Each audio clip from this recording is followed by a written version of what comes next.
Dun, dun, dun, dun, dun, dun. Welcome, everybody, to the Sunday live stream show. I'm Uncle Potsquatch, and I'm coming to you here hot and heavy from British Columbia, Canada. All right. Now, I'm going to pull up the live stream real quick on my phone here. Give me a second there, and then we'll start saying hi to everybody. I hope everyone's having a wonderful week. It's finally cooled down here in British Columbia, so thank God for that, I tell you. It's we're still got lots of fires going on, but we've been actually getting a bit of rain, which, let's be fair, helps. All right, so I'm just gonna pull up the live here, and we can say hello to everybody. I hope you're all well at home today. We're doing all right here. 1 second here. All right, everybody, welcome to Potsquatch Growers. I hope everybody's having a fun time. And we are going to get the show going now. I'm going to switch to live chat on the actual OBS there, and then we'll be good.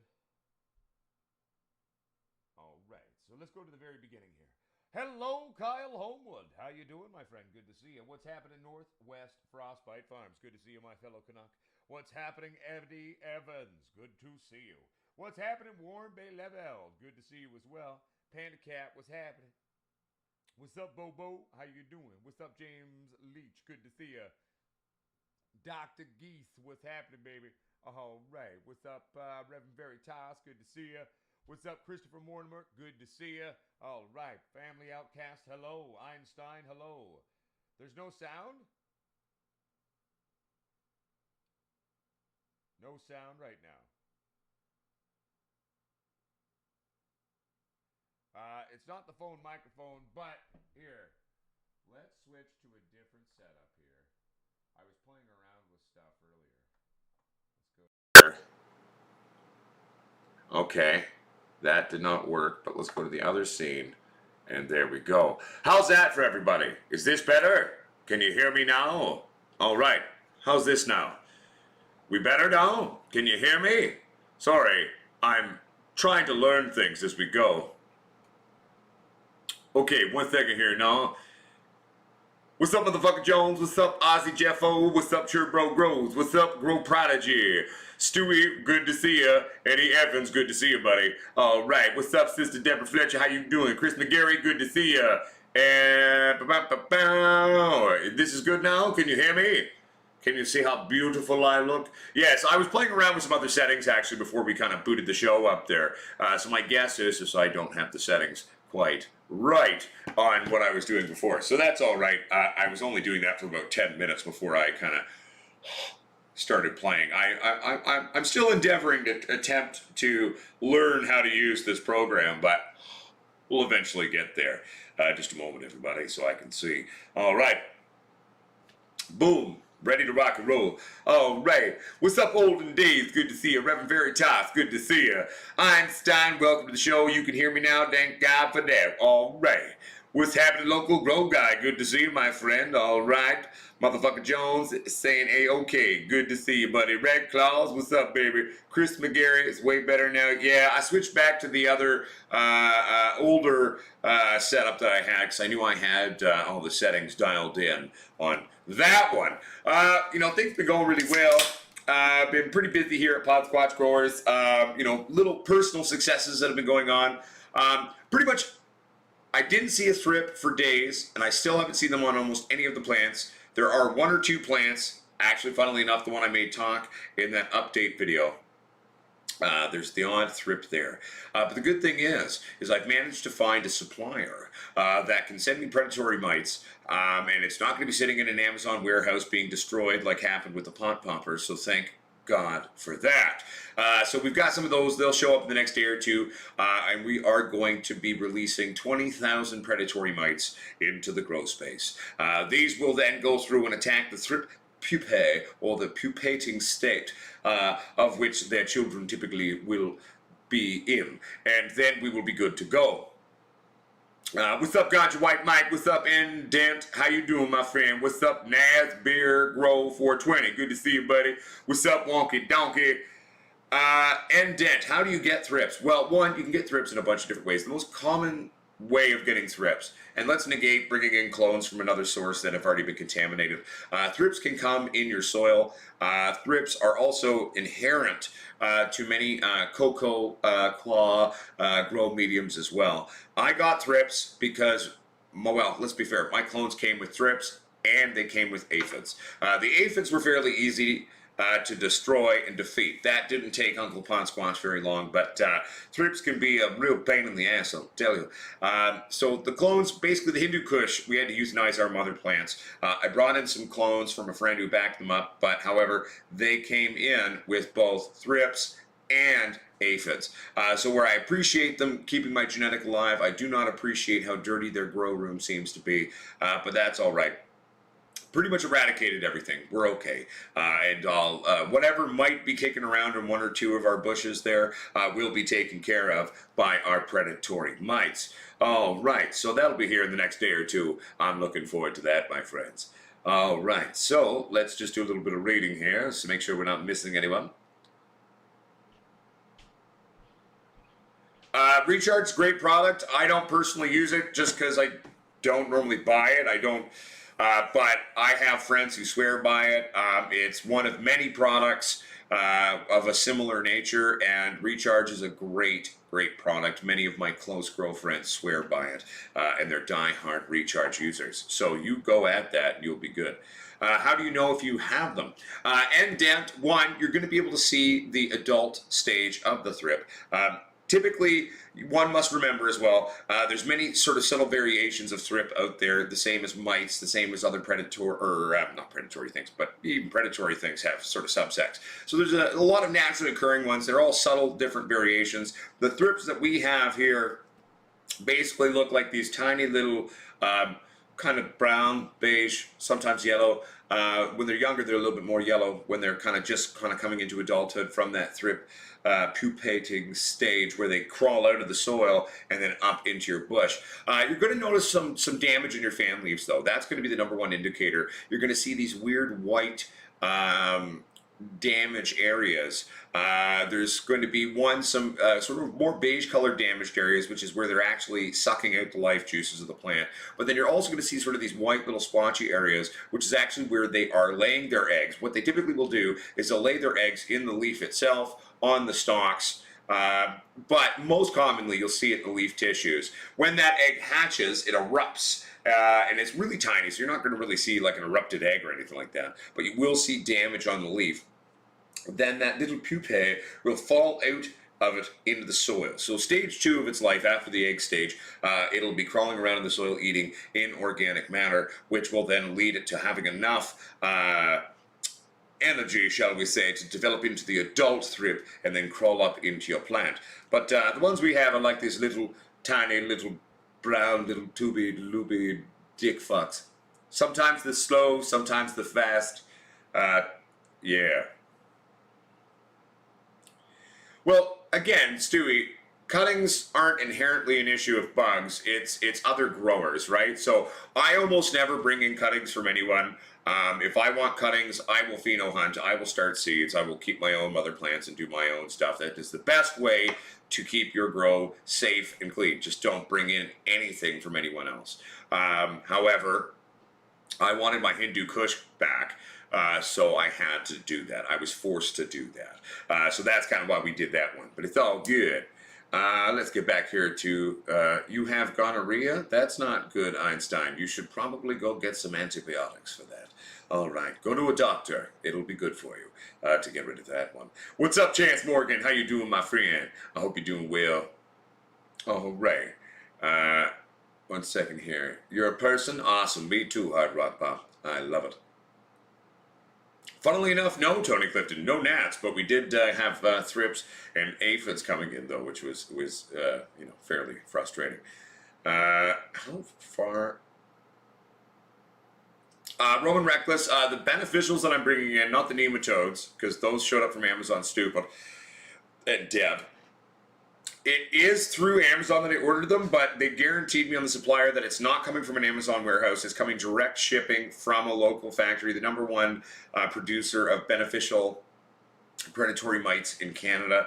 So it's not coming from Amazon, even though I ordered it via Amazon. It's coming from their factory. So given that it was guaranteed that way, then I'm not really worried about that. Can you mistake thrips for gnats? Dear God, no. In no way can you do that. There are thrips that will have wings, but they're completely different realities. So no, I personally would not see someone getting confused by that. Especially if you know what you're talking about and you've seen them before. Maybe if you're a newer grower and you haven't had the chance to see different types of pests, maybe, but I'll put it to you this way. Both gnats and thrips propagate in your soil. So therefore, boom, who cares? Address them on the battlefield ground, which is the soil, and you'll take care of both. All right. No, I have reoccurring eczema on my fingers, little Stewie. You know that. I've told you about that.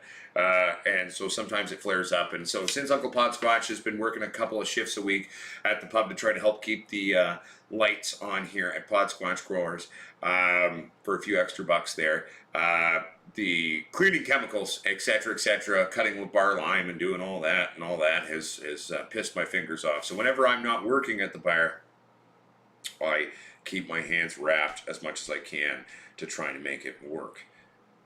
1 second here, and I'm just going through and reading.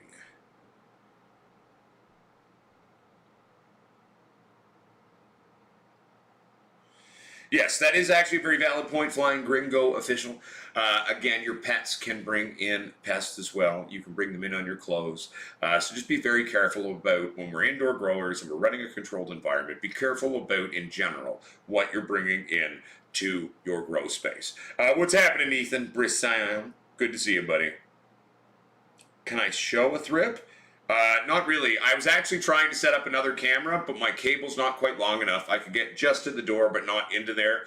So I will be ordering in a sort of like a hub with a really long cable. So I should be able to get actually a second camera for the show in the lab. Actually, I have two Brio 4Ks. So eventually we will be able to do that. How do you get rid of gnats? There's a lot of different ways. If you can get your hands on living beneficial nematodes that aren't dead, that's referencing our showing up dead twice in a row now from Amazon.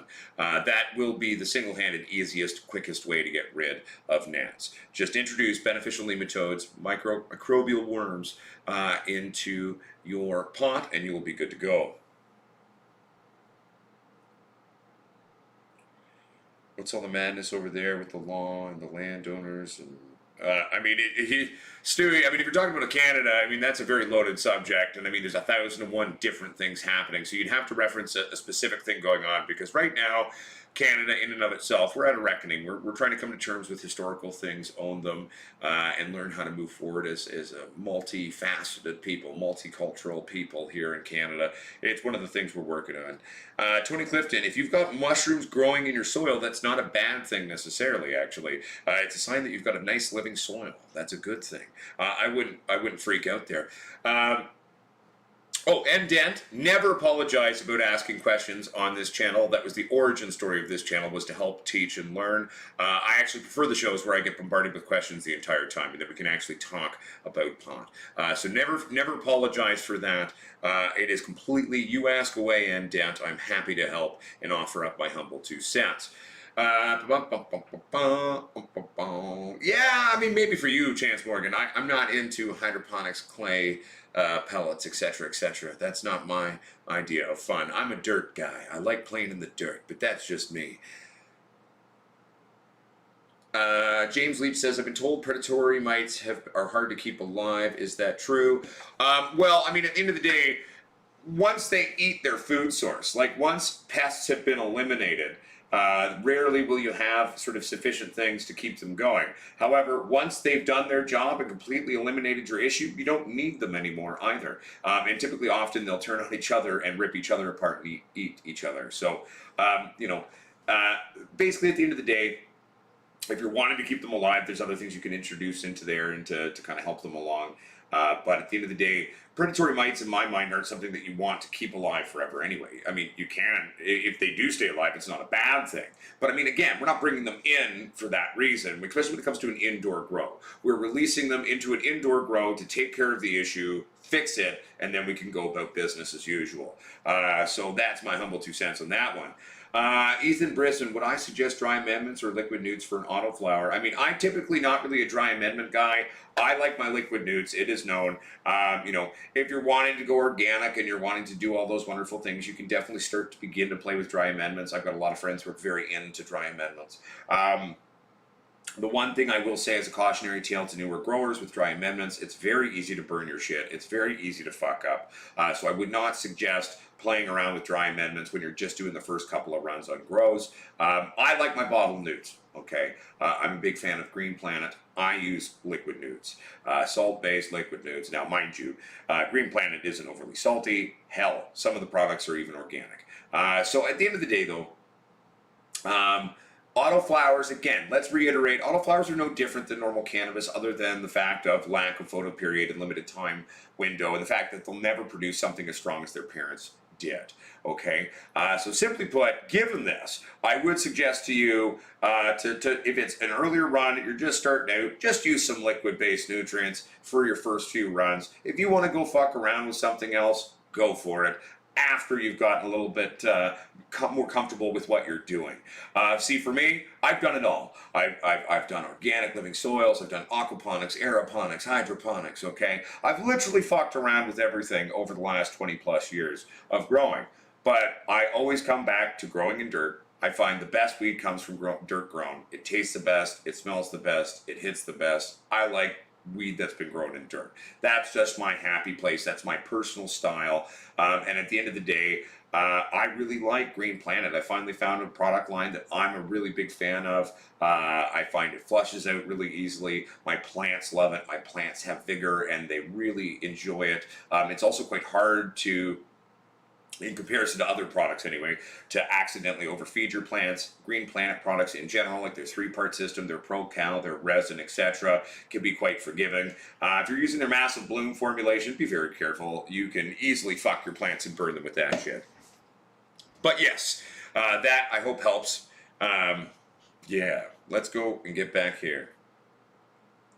Yes, Tony Clifton, having mushrooms growing in your soil means you've got a wonderful microbial world going on there, okay? It means a healthy soil. You don't need to leave the mushrooms in there. You can just pluck them out and pull them out, but it's nothing to panic about. All right, 1 second here. Jamie Morrow, I typically approach all of my grows with roughly the same temp. The optimum growing temperature for cannabis is 20 to 23 degrees Celsius, okay? I do a lot of tomfoolery, especially when it comes time to flower, of dropping my temps at night, especially mid to later flower, and then super chilling them at the end as well. But the optimal growing temperature for a majority of cannabis is always going to be about 20 to 23 degrees Celsius. So I hope that helps. Relative humidity, my happy place is about a 55, and I'm happy at a 55 in veg, I'm happy at a 55 in flower, I'm happy at a 55 in drying. Hell yeah. 1 second here. I mean, I don't disagree with that, Flying Gringo, Finley. Stupid answers on the internet, people just being flat out wrong about things they're telling people is part of why I started this channel. Bear with me here. Yes, Endent, you can add bugs to get rid of bugs. It's called beneficial friends, in a sense. You can use ladybugs, you can use predatory mites, you can use beneficial nematodes, you can use a lot of different types of things. Obviously, a beneficial nematode is a microscopic worm, it's not a bug, per se. But at the same time, though, 100%.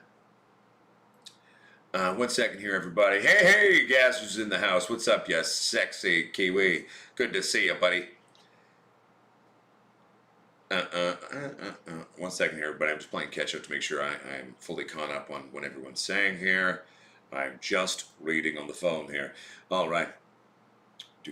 Come on, go back to normal phone. 1 second here, everybody. I've got to go right way up. Go to the side. I don't want to look at you like that. There we go.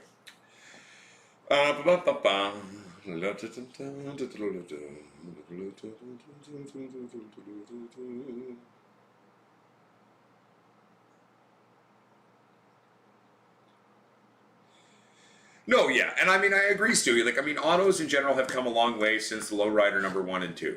However, you know, and they even have bag appeal. They have big, luscious nugs. You can see autos that get huge now, but they still lack the power of their parents. Autoflowers will never be as good, no matter what you do, as a proper photo period cannabis plant. That's just how it works. It's just the mother nature, okay? Doesn't matter how good an auto gets. A proper, and this is a pretentious statement, okay? But in the world of professional or true growers or high-end growers, trips and quads growers, we don't grow autoflowers. In BC, if you were to show up with an auto run and considering yourself a proper grower, you'd probably be laughed out of the room. Is that right? Not necessarily, but I mean, you know, elitism and pretension, even I myself am occasionally as a BC grower a little guilty of it, I'll admit. But so typically autos have their purposes. They have a great place within the cannabis world. They're great for newer growers if they'd like to try them. They're great for people with very limited outdoor windows, okay? But at the end of the day, you know, try some autos if you want, but if you really want to sort of elevate your game and get serious about growing, you need to be growing photo period plants. That's just the truth. All right, moving on. Eugene Dolan says, does mushrooms in the soil mean that there's a mycelium network underneath? No, not necessarily. So please don't just start eating random mushrooms that may pop up in your soil. So be careful. There's all sorts of mushrooms out there, my friends. All right, here, just reading again. Well, I mean, little Stewie, I mean, the ruderalis in and of itself is where the autoflowering genetic comes from, for sure. My personal opinion on why do autos never get as strong as their parent plants? Well, it's because they're not allowed the proper rest. They don't work that way. They literally produce the active cannabinoids in a different style. And with the fact that they then normally are run under a lot of light, they're not run at a 12-12. There is no rest, there is no sleeping, there is no maturation on a natural controlled cycle via photo period. They just don't have the chance to properly mature to gain that potency that we all have come to know and love from a photo plant. Yes, Paper Scratcher, I am anti-feminized bean. I hate feminized beans. Our company, if we ever do release feminized beans, when we do finally find a way to afford to become a legal genetic company in Canada, as that part, you know, we are a legal company in Canada. We just can't afford the licensing and everything the way it's set up here currently right now. It's going to cost us, sadly, $1 to $1.5 million to get to that point. But if we ever do release a feminized anything, it will be a single limited edition release. It will not be compounded. It will be from a stable, properly stabilized female. And again, we're going to make beans so affordable that you don't need feminized beans to really care. And we're going to encourage people to be patient and learn to sex their plants. That's proper growing, and that's the best methodology to indoctrinate into all of us. Because really, at the end of the day, we're going to be protecting ourselves from, you know, compounding genetic degradation from feminization over a long period of time. So that's my humble 2 cents on that one, baby. You know what I'm saying? 1 second here. Still reading now.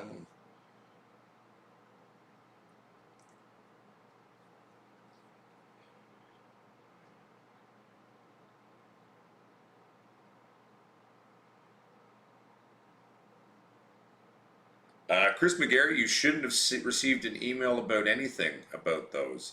If you've been sent an email, Chris, from someone, you shouldn't have. I didn't send that. So, Chris, it's actually imperative, please, if you send me a link to potsquatch420@gmail.com or forward that email to me, someone could be attempting to rip off our trademark and branding, and if so, well, we're going to be calling some lawyers, and that's going to be shut down pretty pretty fast. If you're talking about, in general, the beard oils and stuff, beard oils will be out soon. They should have been out months ago. I have an upcoming meeting with my business partners. They aren't in Canada right now. Won't lie to you, I'm a little mildly angry and frustrated with my business partners right now that nothing's out, because everything's been done on our end for the release. You know, we've switched suppliers on who's actually going to be making the gummies a few times. The beard oil's dialed in, though, and it should have been out months ago. So the beard oil is going to be one of the best beard oils around. Truly good for the skin. Because really, at the end of the day, that's the biggest point of a beard oil is yeah, it helps the hair for sure. But again, taking care of our face skin is the key on that one, being a bearded idiot. But please forward that email to me, because you shouldn't have received an email about anything, because they are not out yet. They should have been, but they aren't. So if someone is ripping off our branding, I gotta get on dealing with that. So, yeah.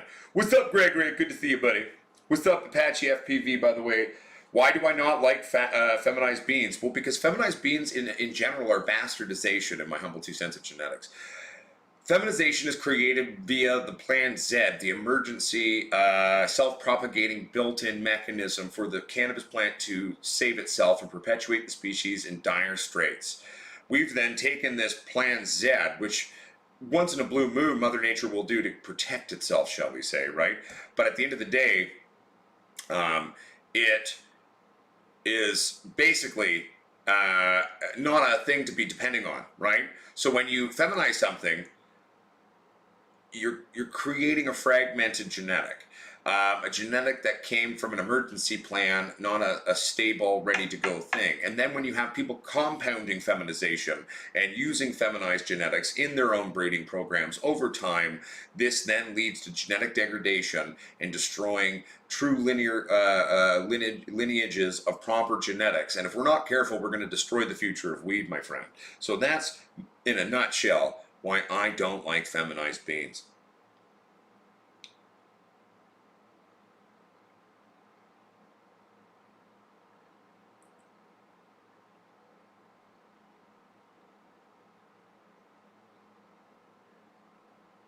One second here, everybody.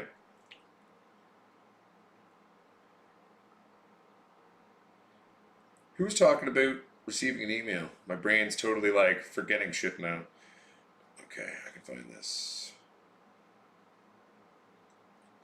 Autoflowers in general have a different flowering window altogether than a traditional photo period, right? So really, let's just say in general, will an autoflower come to maturation faster than you can run a traditional photo from seed? 100%.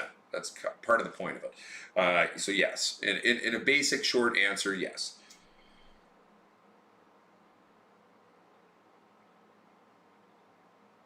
Also, too, the funny thing is, Chris McGarry, is we haven't done soaps. I've only talked about soaps, but I've never actually, I don't even have it worked out to produce or release soaps yet. So, Chris McGarry, please send me that email. I'll even read it in the show right now, okay? Okay, let's see here. I gotta play catch up real quick. Oh, we will, and it should have been out already, my friend, right? So, Christopher Mortimer, not really. I'm not saying that there's no one out there who isn't a true breeder. There definitely are. However, there's a reason why I'm getting into the game with what we do. So not really. I have a big issue with how most breeders and most seed banks and the seed game currently works. So no, not me personally. There may be other people here who have people they swear by, and they're welcome to. I'm not even going to say yay or nay either way. I'm just going to say I'm writing off the last 15 or 20 years of genetics. I have no use for anything that's out and about, modern and colloquial, and we're gonna go back to the drawing board with old school genetics that I've been collecting my entire career, and create properly stabilized things for the future of the weed people.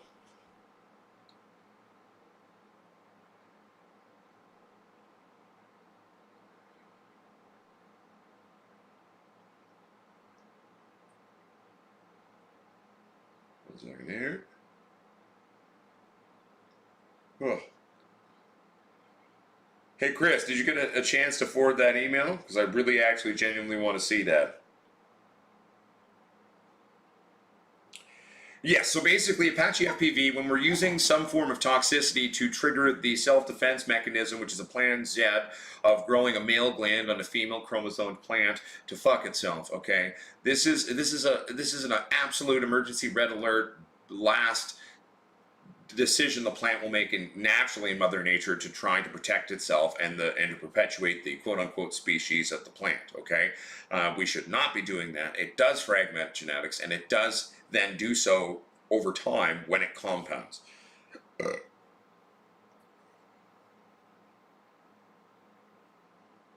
And not really in this day and age anymore. A lot of autos get quite large. I've seen some pretty large autos now. Originally, back in the origin story of autoflowers, yes, they would classically be quite small, but not necessarily anymore.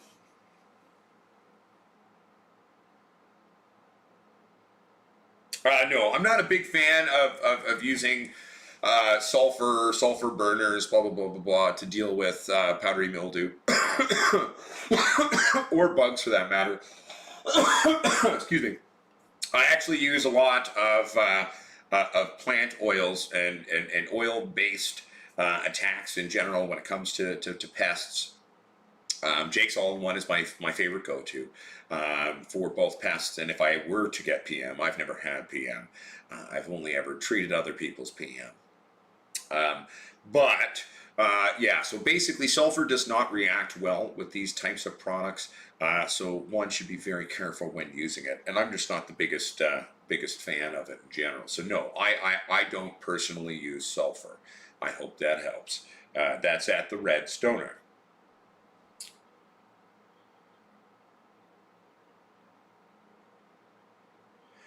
Well, sold price, at the end of the day, too, it's not just the drying process that you may be having issues with. I mean, that's the first thing to address, too.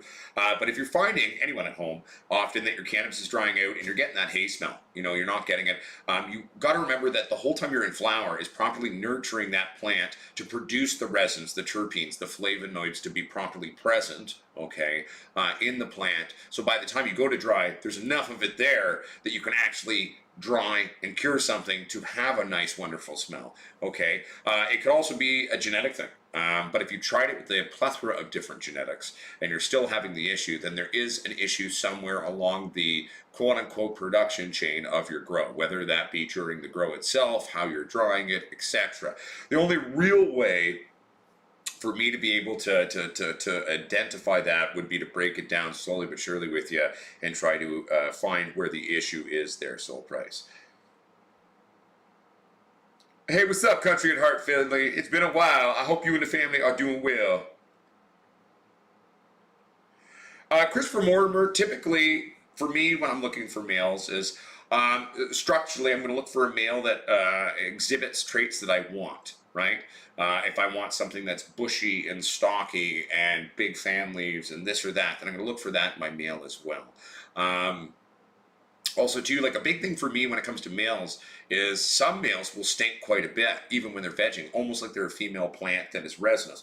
That's always a good sign as well. But again, when it comes to the breeding buck, size, potency in terms of its vigor, I guess you could say, but that will change subtly in variation of what I'm looking for, depending on what my end result is. If you've got a few males and a few females and that's what you're breeding from, pick the biggest, strongest of both.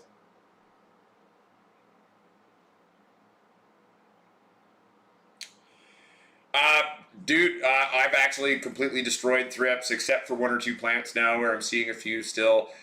Basically, you go in with Jake's All-in-One. The trick with using oils or oil-based natural insecticide is you got to hit it every day.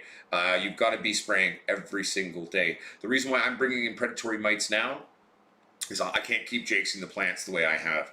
I've been hitting my plants every single goddamn day, ridiculously hard, and they're fine. But I can't keep going on that. I've basically eradicated almost the entire issue, just bringing in 20,000 predatory mites now to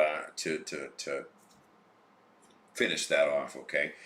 So really, at the end of the day, the Red Stoner, it's about, simply put, a war of attrition. Daily gardening. Getting in there every single goddamn day. Because if you don't, then you'll never actually eradicate it. You got to be steadfast, you got to be disciplined, and that's the only real way to get on top of it. Yes, because you got to spray every day, Red Stoner. I've been spraying every day for 8 days, and I've still got one or two plants that have the odd one there. And I've been jakesing them with quite a high ratio. I'm hitting like 70 milliliters to a liter of water, which is even higher than Jake himself would use, which was fine, but I can't keep doing that. So for me, I'm not going to be doing it anymore. I've got them under control. They're pretty much all but gone. There's 2 out of 16 plants that I saw 1 or 2 today. Like I haven't seen one in days upon days. So I'm bringing in some predatory mites just to finish that off, and we'll be good to go.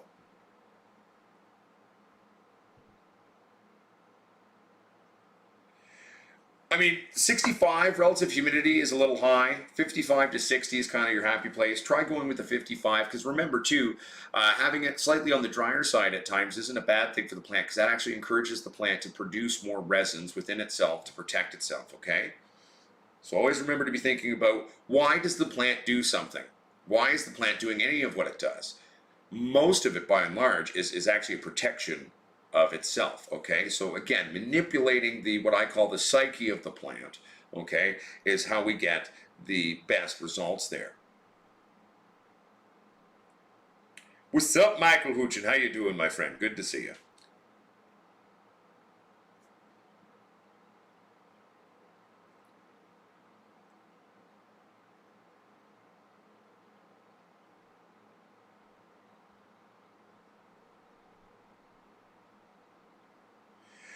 Mark Thomas, I mean, it depends on what the product you are using. There's a reason why I use Green Planet products. They seem to be vastly more forgiving than pretty much anything else on the market. I would say if you need to get a proper potassium in there, you're worried about that, make your own. Get some brown banana peels, make a tea. You want some magnesium to go along with that potassium, throw some Epsom salts in there. Epsom salt is not a salt, it is actually magnesium sulfate, so it'll give you a little bit of sulfur or sulfate in there, and some wonderful magnesiums to go along with your potassium. They work hand in hand when it comes to our flowering window, and that is what I'm thinking. It should be sold price. The website should be working. Hell, share it, someone click it. Tell me if it's working. It should be. I hope that helps, Mark Thomas.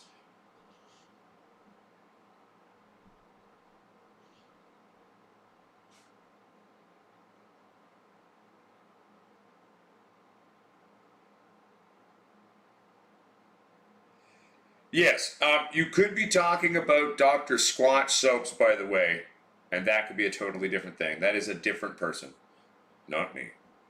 That's the little pretty blonde boy on the commercials there. I'm Dr. Squatch. Cold hand press soaps. Blah blah blah blah blah. Anyway, good times.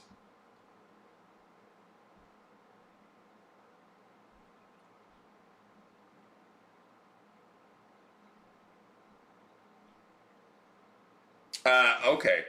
Well, if by over fertilized you mean improperly flushed, okay. One, and again, remember, when we're flushing, we're not trying to remove nutrients, by the way. It's not really the end game there. What we're doing is we're removing salt buildup from the plant and the grow medium in our root ball. That's actually what we're doing when we flush. It's not about trying to get nutrients out. It's reducing salt buildup, okay? But if you've got a very dark, burning smoke, a harsh smoke, a smoke that kind of burns, and sometimes you'll have a weird taste to it. These are all the major indicators of something that is improperly flushed, my friend. So I hope that helps. And that's at you, Jose Canela. Yeah, as long as that's what you're talking about, then that's totally cool. Dr. Squatch is a totally different dude. Who knows? Maybe one day he and I will do something in a co-branding. But we are eventually, we may release a beard shampoo. That's one of the things I've been toying around with. But I'm, hey, look at how long it's taking me to get my business partners to get the next two products out. We've got our tinctures out. We've had them out for like 6 months. And we've been ready on our end, done everything we need to do to release everything else. So hopefully they're out soon. We're working on it. I got a meeting coming up very soon with the company that we're doing it with. And I'm going to ask for a little bit more hands-on control with whoever he's delegated these tasks to, because where my buddy Blake, who owns the company, is fine, and he and I are fine, the people seem to be idiots that he's delegated to control our stuff. So I'm gonna ask for a little bit more hands-on control in dealing with the team behind the product releases now. So hopefully we can get that done. That's one of the things we're working on.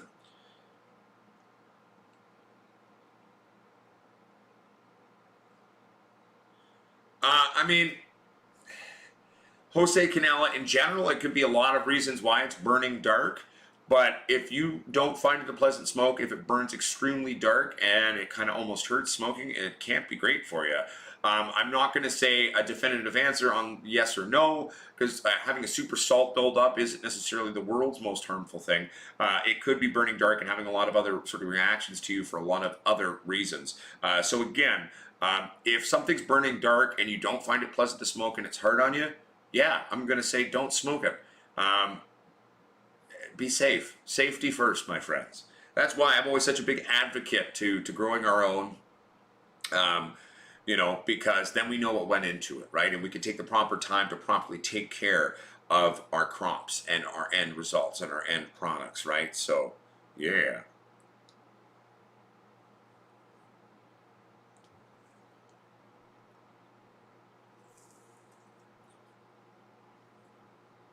Nope, Mark Thomas, it will not. It's completely fine. Just remember, you are creating your own version of feed with that, so I wouldn't go coupling it with your bottled nudes. I'd say, you know, give it its own feed day of your self-made kind of magic juice. Put a little coffee in there, a little black strap molasses unsulfured, little Epsom salt, make yourself a nice sexy tea, and don't just straight water that either. So like, let's say you did 6 liters of water and reduced it down to 3 liters of water, I would put that in 1 part that to 3 or 4 parts water, okay? Or else, again, boom, you're going to burn your plants as well. So remember that, right? But no, it'll be fine. Just don't mix it with the other shit. Like, you know, make it its own type of feed day for the plants, okay? Country at Heart Finley says Squatch. Oh, yeah, I have a lady that wants CBD tinctures. I want to help her, but all mine that I make are THC dominant. Well, hey, Country at Heart Finley, we are hoping to open up the online ordering to global stuff. I actually don't think I've got the quick link to that one here. I'll just type it in for everybody.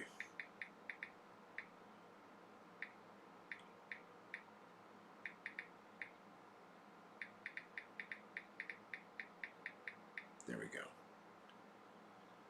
So click that link, and that's where the CBD products are hosted. We've only got the one tincture up now, but that's where your beard oil and all these other things are going to be coming out as well on whenever the fuck they get around to being released. Jesus F. Louises. Oh my goodness. And then here, let's share a few of the links here for everybody. So here's the links to our lighting brand. You want some of the most affordable professional grade lights around, and we're the only company designing our stuff to be easily fixable and upgradable and maintainable. Check it out. We're the real McCoy. We're growers building lights for growers because we give a shit. And we don't like the huge markup and lies of a majority of light providers out there. Very rarely these days, it seems, that a lot of companies that they're lying literally even about what they're using in their lights. The chips and etc., the drivers, they're using knockoffs. It's pretty sad. And it's gotten really bad in the last year and a half. Like I will be the first to tell you that supply chain issues are real.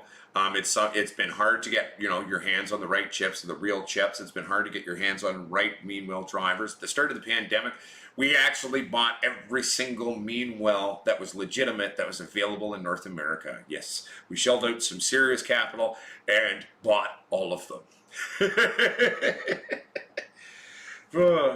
But sometimes you got to do what you got to do. You know what I'm saying, baby? Okay, 1 second here, everybody. I'm just reading.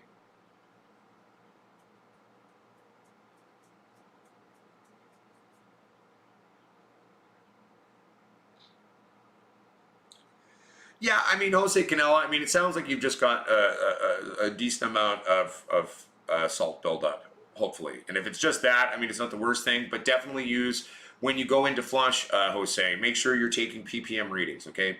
Flushing, utilizing ppm readings. Okay, so you know your base ppm of the water that you're using to flush with, and then taking regular readings of what your runoff is. And remember, if your drip trays are dirty, you're going to get a false ppm reading the first couple of times. So maybe give them a wipe down, clean them out, so then you're getting a proper ppm reading, okay? But again, check your fucking ppm. If you're worried about it, check your ppm. It's the easiest way for us to effectively flush. And also, too, if you're worried, use a flushing agent. They're not that scary. It's okay. This is the one I use. It's actually meant for cleaning hydroponic systems. A little bit will go a long way with this stuff, and it is bloody expensive. But this, oh, no, there we go. This is what I use when I want to use a flushing agent. Drip Clean from Haus and Garden van des Farm. There we go. Don't ask what that bottle cost me.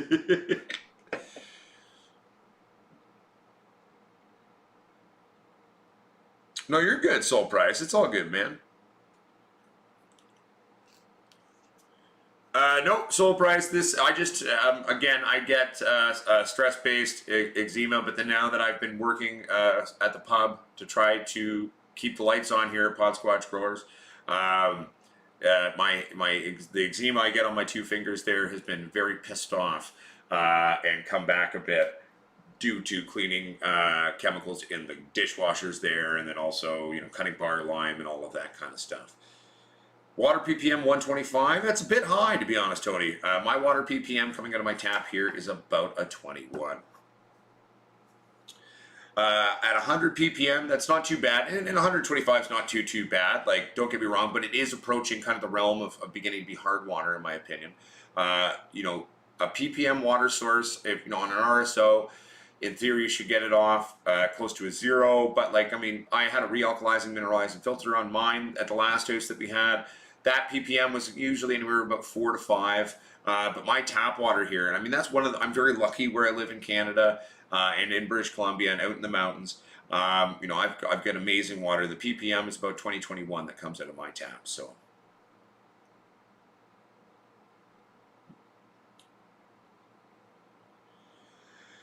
Jose Canelo, but my cure, people are saying, is where I'm getting black ash. Black ash can come, or in part, from improper curing. It's with the built up of the chlorophyll, and it hasn't been allowed the proper time to become what it is.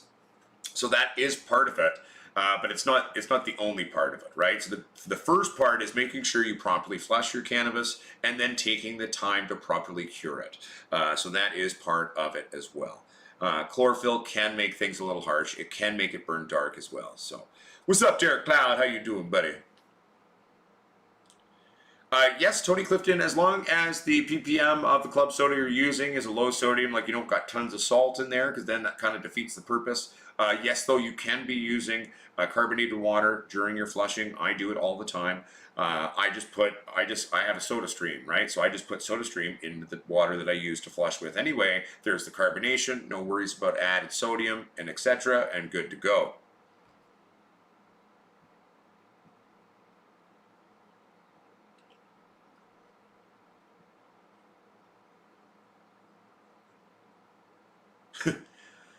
I'm not laughing at you, by the way, Tony Clifton. I just know Lake Erie, so when I heard you say that, I had to giggle a little bit. I feel you, Tony.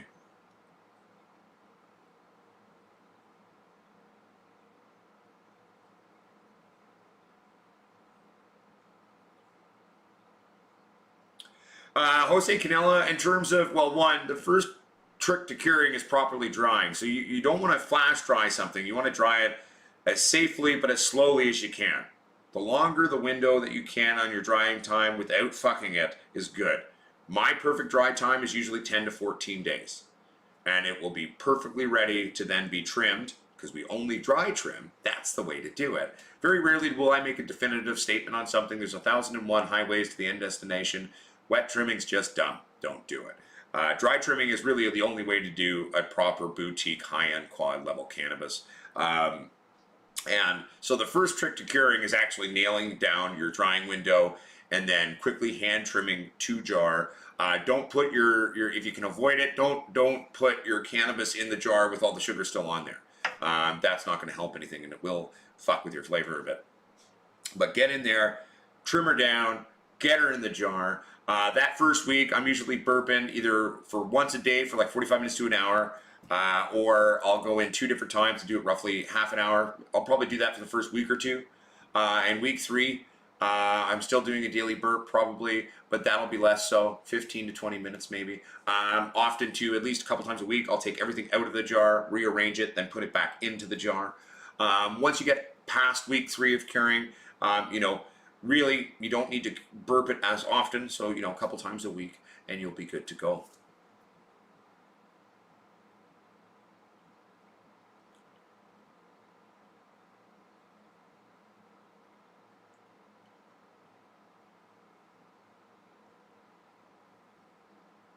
Ray guns, typically I use ProMix HP here in Canada.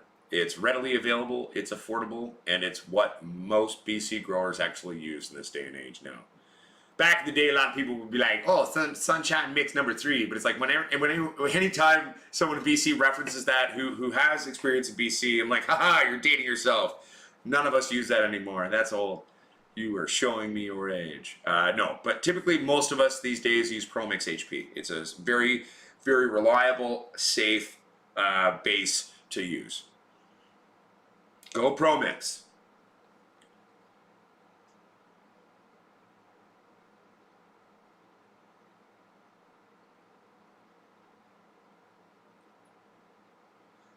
I mean, I've had my ppm go that high too. Like, I'm quite a heavy feeder, sold price, especially sort of mid to later stuff. So like, I've seen runoff quite high before. Hell, sometimes because I don't feed via ppm myself.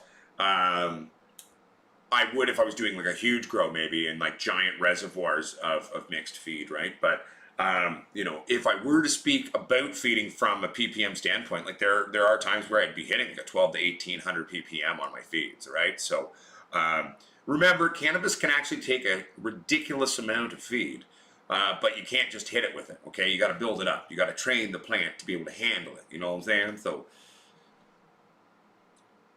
No, because Jason, I don't like the concept of water curing. I'm against water curing. I understand how it works. Let's be honest, I've never had the balls. Well, I guess I only have one nut after cancer now, so I've never had the ball to try it myself, to be completely honest.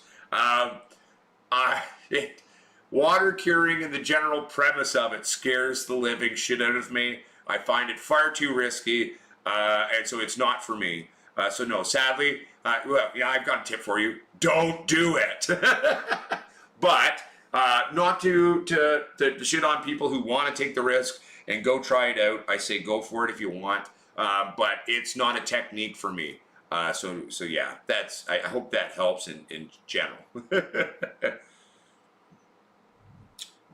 Well, hey, I guess we inadvertently just found one Christopher Mortimer don't water cure.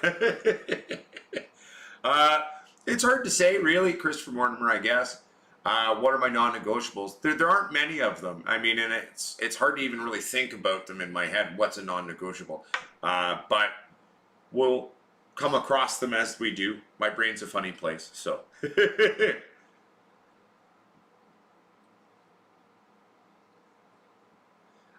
And dent. ProMix in general has a lot of different products. There are non-organic products. There are ones that come with preloaded nutrient pellets in them. I don't buy those. Again, slow release nutrient pellets are not something that you want in your dirt for cannabis, in my humble 2 cents. Obviously, ProMix HP in and of itself does come with some inherent nutrition in it. That's why you don't need to feed right away when you transplant. But it will eventually be zapped fairly quickly. Remember, too, when we're growing inside in a limited container, where, like, and this is where you could maybe get confused, because a lot of people talk about how hemp and cannabis don't destroy Mother Nature. They don't zap that much out of the field, which is true. But then you're like, well, then why is it zapping all the shit out of my dirt, my pot, in my room? Well, because, again, that's not a field. It's a small, limited, volumed area in a bucket. So, yeah, it will zap it. So, again, at the end of the day, you can totally do that. 1 second here. So yes, there are pro mixes that come with actual added nutrients, but I don't buy those ones. Do I use Boveda Terpene Shield on my cure? Never. Do not use humidity packs. The only use they have is for extreme long-term storage. Fuck that shit. It destroys your terpenes. It destroys your flavonoids. Anyone who tells you different is an ignoramus, in my humble 2 cents. So yeah, hey, look, we just found another non-negotiable for me. Do not use humidity packs. Bullshit. Don't do them.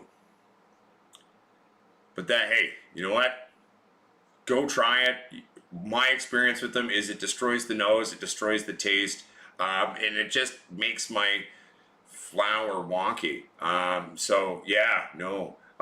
You know, the only real use for it, like I said, is if you over dry something and you need to try to humidify it. Yeah, you can do that, I guess. I would probably just put a damp piece of paper towel in there, leave it overnight, and then come back, and then we're good to go. Hell of a lot safer, in my humble 2 cents, than using those things. But for long-term storage, and we're talking like long-term storage, yeah, sure, you can use them for that. But again, I'm not a big fan. What's up, Wild Bill? Hope you're doing well.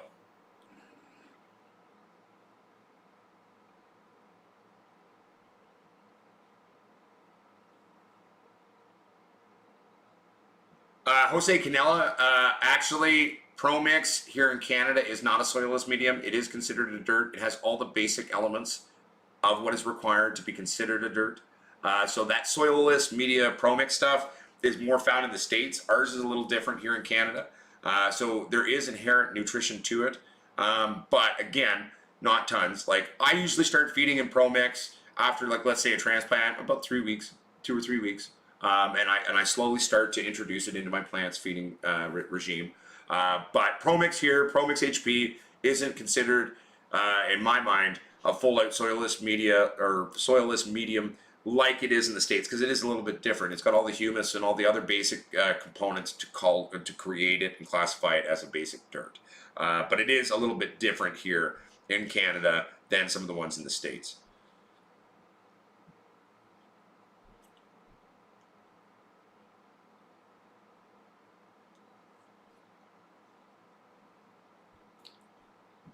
Yeah, well, Jose, though, I basically already told you exactly what I do for my burping, right? So if you just emulate roughly what I've just said, you should be fine. A little bit of practice and you'll get there, my friend.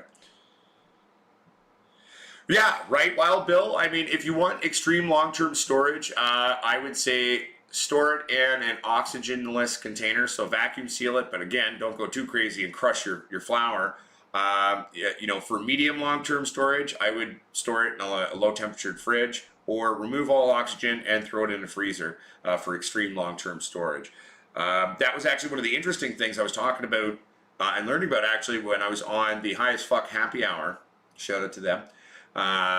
When Pastor Doobie was talking about his cannabis museum, where he basically, I think it's what, 20 plus years that he's been saving different samples of cannabis for long-term storage, and that's what he does. So he typically will vac seal it, remove as much of the air out as he can, and then I believe he's keeping everything in freezers.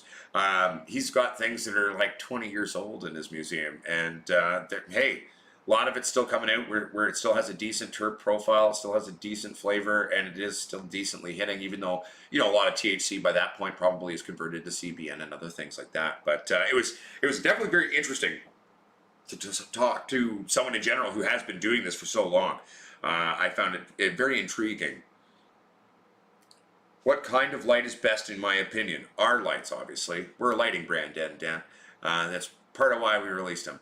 But if you're talking, sorry, my ego's showing. If you're talking in general about what synthetic-based light to use, LED is the future. It is the now.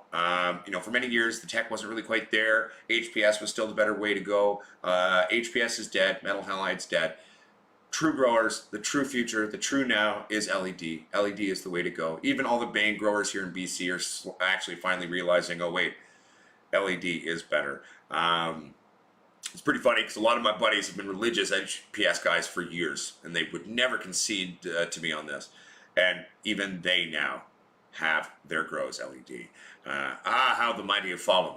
Pavel, I'm thinking of you. Not that you're probably seeing this show, but Pavel, if you watched, I'm thinking about you, buddy.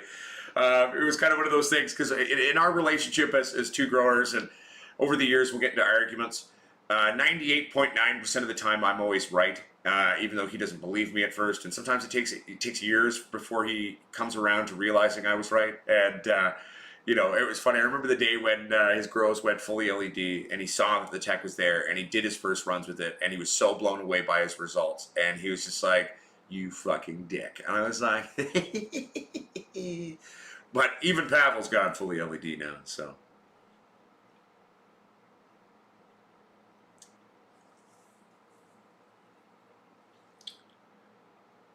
What's up, Grow Big 207? Some Chem 91, Cross the Grease Money. Any info on either? Not really, no. Because they're both fairly newer strains. So, I mean, if you know what went into them, I could talk about their origin points. But I mean, I've grown some, you know, chem dog and chem things back in the day. Very savvy, long running. Not really my happy place for the terpene and flavonoid profile or the way it hits. But again, I'm just guessing as to what even went into those. Again, I don't really partake of new strains in my humble 2 cents, to be honest. And Dent, Soul Price has been sharing all the links. Compact Metal Halide also dead. It's gone the way of the dinosaur. No use anymore. Far too much power consumption. And far too much heat output for it to be really a competitor in this day and age, in my humble 2 cents. But even though the links have been shared a lot, and Soul Price has been very good about sharing our links, I'll share them again. Also, too, I'd like to take a moment, though, in the show. I would really appreciate everyone to go check out the petition that we've started here. I am still trying to, sadly, Cannabis Lifestyle Television has never gotten back to me. Rob, I'm still waiting for you to email me, buddy. You guys stood me up on our business meeting, and I totally get it. You had an emergency, totally fine. But just drop me a line, buddy. I'd love to still chat and do a co-show with you. But we're trying to get the word out there. The petition hasn't really been shared a lot in the last week. So we're still sitting at a respectable, like 240 some odd signatures. I will share the link to that right now. Please check it out. Please sign. Please share it with your friends. Because it's going to take every single pot YouTuber, pot Instagrammer, pot anything, okay, for us to create change and to stand up to the censorship and tyranny of the big monopolizing Facebook and Google controlling our kind and getting rid of us. And it's just not fair. Like, we're a bunch of people with plants. We're not harming anyone. A majority of us are coming from somewhere where it's either federally legal or legal on a state level. Come on now, Google. Come on, Facebook. Give your head a shake. It's 2021, not 1995. 1 second here. I'm just trying to find the link to our little petition. Here it is.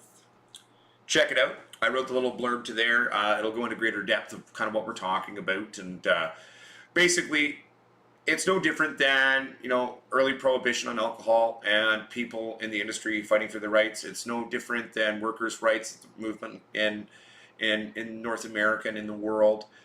We are fighting for our rights as enthusiasts, as educators, as farmers, as business people.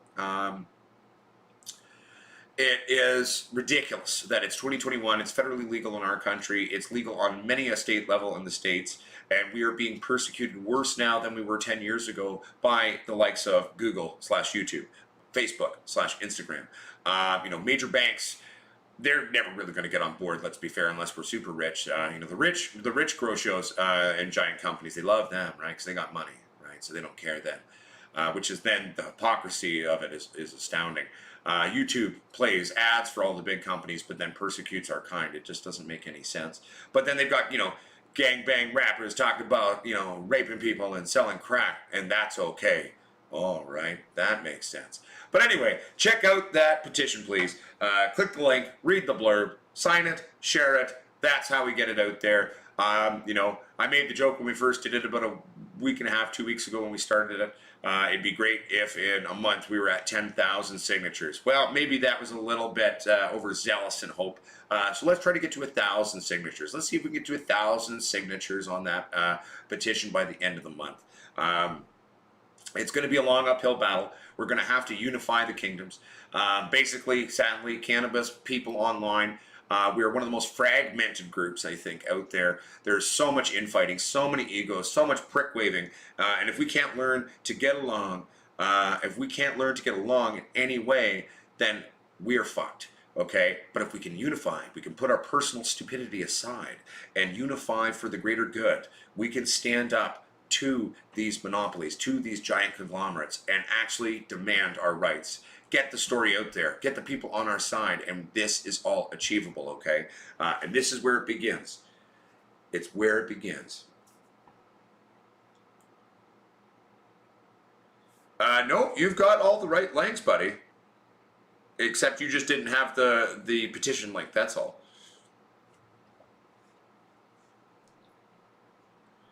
I mean, Sarah Coppin, quantum boards, strips, doesn't really matter what you're into. We've got boards, we've got strips. I like them both.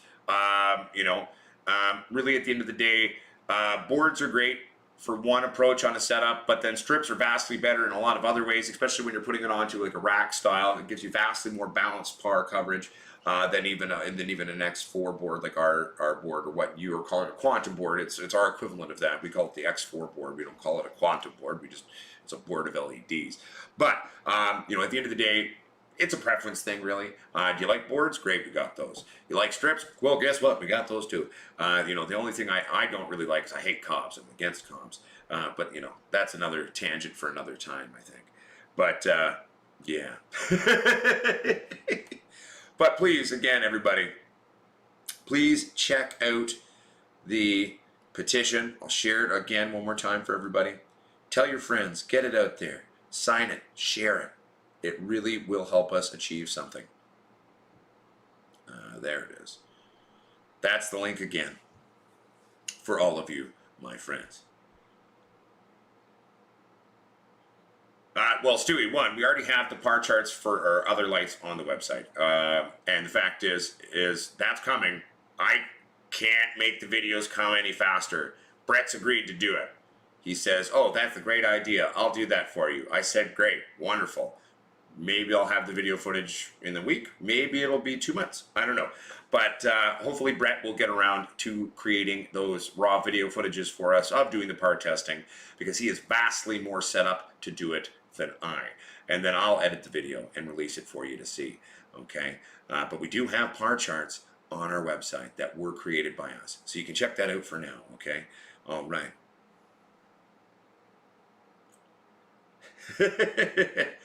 Country at Heart Finley. What's up, High as Fuck Happy Hour? I was actually just talking about you guys in Pastor Doobie's Dope Museum earlier. Good times. Because we were talking about long-term cannabis storage.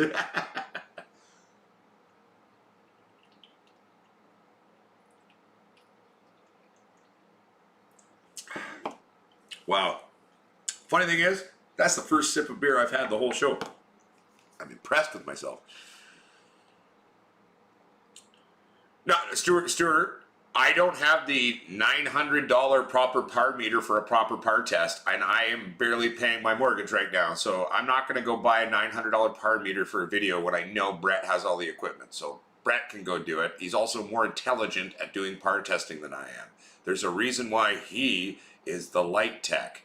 I'm the grower, who has a rough understanding of many things in terms of lights and all of that, but he is vastly more intelligent, or at least educated than I in that world.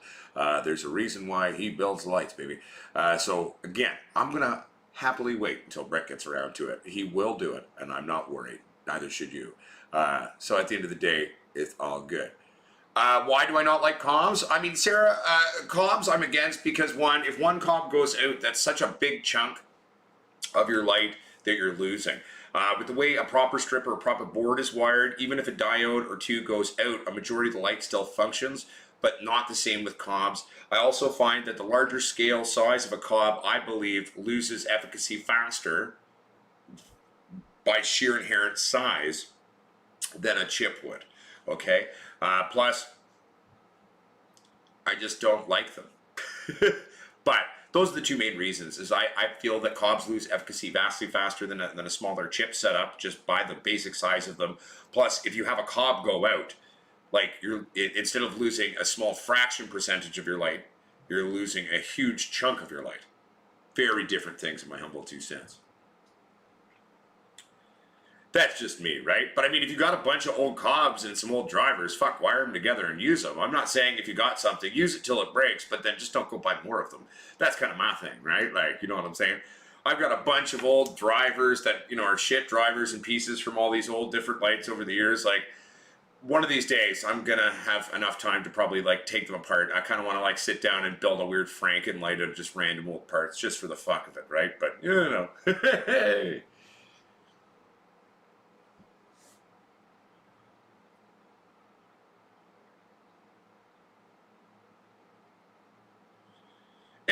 I'm, again, like, when it comes to third-party testing, I mean, I don't really trust a lot of these channels out there that are doing third-party testing, so, and plus, I'm not going to go send something that costs us a shitload of money to a channel just to go test it. You want to see what it does? Watch my channel. Right? We are a smaller brand. We beat our competitors in pricing, even though we spend more on parts in terms of per unit cost than they do. We're here to serve the people. We already have all of that on our website. We will have up-to-date a par video done for you by Brett.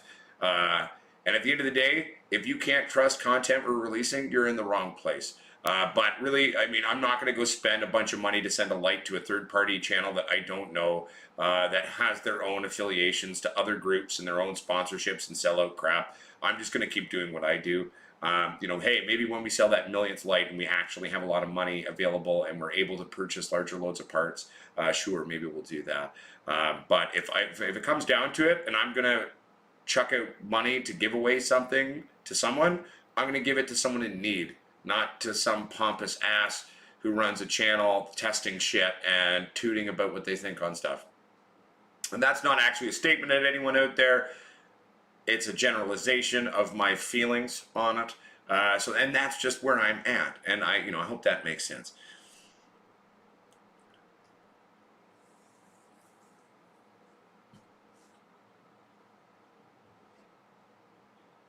I don't know if I follow what you mean, Lil Stewie.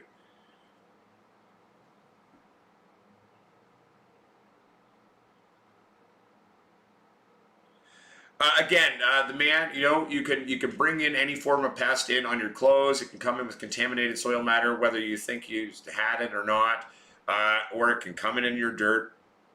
Springtails aren't necessarily a bad thing, but dirt in and of itself has decaying matter. It's the very basis of dirt itself. Anything can break down. Anything organic in general will decay over time, right? So there's always going to be some form of matter in dirt that a springtail will find yummy and down to much. You know what I mean? They also like really moist temperatures as well and environments, right? So that's a big part of it as well. But again, springtails aren't really a huge deal. I wouldn't be freaking out about them, really. There's not really a huge detriment to your cannabis if you have some springtails going on. If you're really worried about that, just get yourself some beneficial nematodes or some predatory mites. They'll be gone. It'll be good. But again, it's not really something to freak out about, man, in my humble 2 cents. There's vastly more scary bugs out there to piss you off or to be worried about. Oh, well, rolling reckless, I mean, yeah, sure, maybe that. But, again, if it's going to cost me an arm and leg, that's not really in the budget right now. But if that's what you mean, yeah, send me a link to one. I'll check it out, for sure. We could totally do that. A legitimized thing like that, that's one thing. I'm happy to do that. But yeah, I thought you were referencing the channels, because that's what everyone's always saying. Oh, you should send a link to such and such so they can prove to me that your shit's legitimate. Or, well, if you don't trust me, I don't think even them talking about it's going to convince you of anything. So, I'm not going to go just send off equipment to some random channel. And if I'm going to give away equipment, like I said, let's give it away to someone in need who we could be doing some really good help. People empowerment's our business. If we were building shit lights that didn't work, I wouldn't stand by them. I'm a pretty blunt asshole. I always have been, and for over half a decade now on the internet, being the Potsquatch here, and I wouldn't stand by anything that was crap. Nor would I allow it to have my fucking branding on it. I'm quite proud of what we've built, and I stand by our integrity on things. So, but yeah, no, I hear you, Roman. That makes sense. Yeah, no, James, I am. I just, again, remember, James, I receive a ridiculous amount of emails at times. I am all over the place and doing sort of 1,001 different things for both the channel and the company. It's potsquatch420@gmail.com is the best one to get a hold of me here at Potsquatch Growers. And send me an email and we can talk there. I just have been very busy. Let's see here. Bear with me, everybody.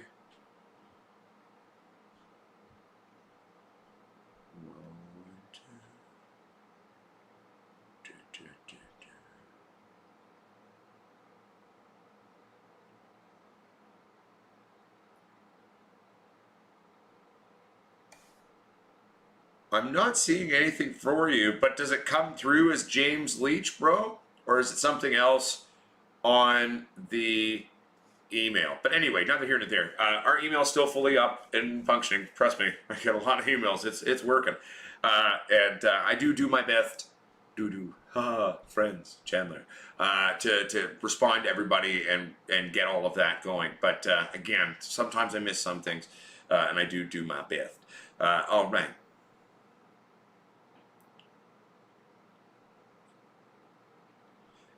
Oh, I feel you. Well, again, Roman, we do have all of that already on the website, so people can go check that out. But we will be releasing a video here on this channel of doing an actual in-person par test with our equipment at Brett's place down in California. I just can't release it until I receive the footage. So please do that, Brett. Then we can show the people. All right. That's a curly beard here. What's up, Happy Dude Grows? How you doing, my friend?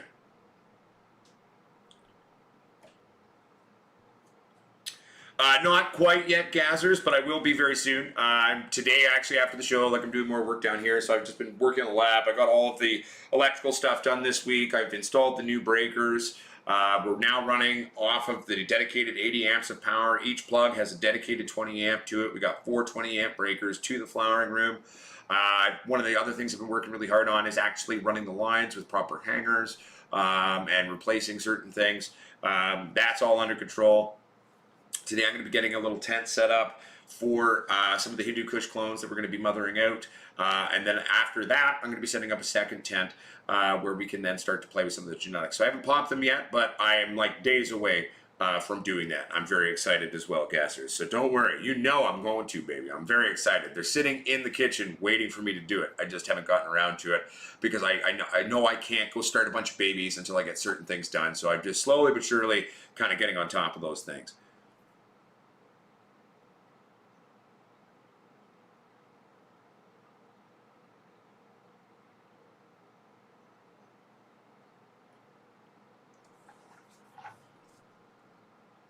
Here's the email. There's the email right there for anyone who needs it. And Country at Heart Finley, it should let you sign it. I don't know why it's not letting you sign it. Here, let me click the link that I shared of the change thing.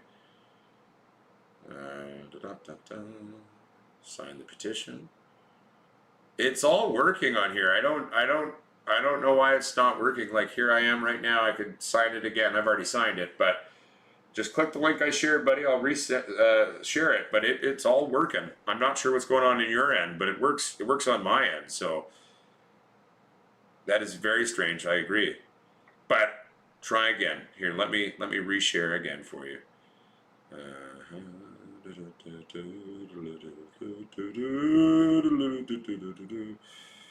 Making sure I'm sharing the right one. There it is. All right, let's reshare this again. And take a click, share it to all your friends, and all of that jazz, my friends. Good times. Good times. 1 second here.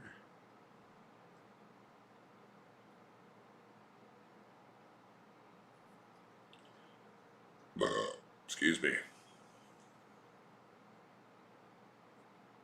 Oh, well, you'll have to send me some pictures of those gassers. I can't wait to see them and see how they turn out. Well, my friends, I mean, at the end of the day, I think this has been a good show. You know, we've covered a lot of ground in terms of, one, a lot of questions, a lot of topics. I feel really happy with that. We've updated you with what's going on here. We've shared what our next plans are. We've talked about our lights, we've talked about the CBDs, we've talked about the petition and standing up to the tyranny and censorship of the global monopolies of Google and Facebook towards our kind, and if we can all learn to get together. If there's a YouTuber out there that you like and you want me to do a co-show with to talk about that and to get that out there, let me know. For the first time in over 5 years, I'm willing to collaborate with other people and come on their shows and talk about all of this. We will be having some people coming on to our show in the next week or two as well. We're going to have Neil Magnuson on from Cannabis Culture. I'm hoping to do a co-show with Cannabis Lifestyle Television I'm just waiting on Rob to call me back. Let me know, Rob. I hope you're all right, by the way. But yeah, we're working on it. We're getting it there. I'm still waiting to hear from the likes of Remo. I'm still waiting to hear from the likes of Mr. Canuck. I'm still waiting to hear from the big, giant, super behemoths in our industry. You know, because you know what? Them standing with us, it's as important to them as it is to us. Even Ed Rosenthal is being attacked on Instagram. So hey, Ed Rosenthal, let's do a show, buddy.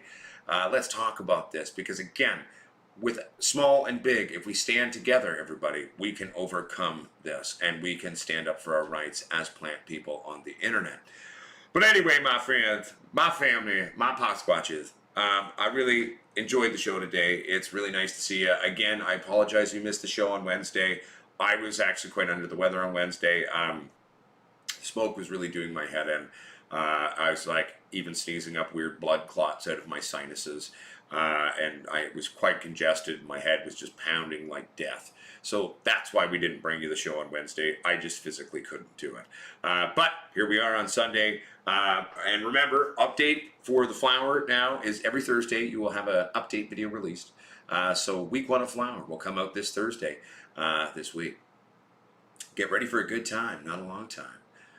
Well, it could be a long time. Who knows? I got a feeling I'm going to live forever. We'll see. But anyway, my friends, I love you. Keep it real. Remember, the true grower is the forever student. The true grower makes educated, stupid decisions. The true grower learns the most from their mistakes than they do from their successes. Don't be so hard on yourself when you make mistakes. I made a lot of mistakes early on in my growing.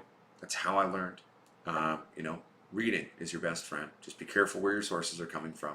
Take everything with a grain of salt, even me. And, you know, stay critical. Think. Use your own intelligence. Use your own mind to start to see and test and trial things. Don't just take the word of someone on something. Go try it out. Practical, hands-on application. That's how you get to know your own tastes as a grower, but to proving facts, getting comfortable with them and standing by with them and building this comfort of just experience, okay? Anyway, everybody, keep it real, eh? Have a brew, have a toke, or have a glass of water or something, whatever you like, eh? And just know that, you know, Uncle Potsquatch McKenzie here, coming to you hot and heavy there from Hope, British Columbia. And, you know, I'm thinking about all you back at home there. And, you know, have a good time. Canada the fuck out. I love you. Peace and love. Stand up to the oppression and tyranny of the global monopoly conglomerates and all that shit. And all right.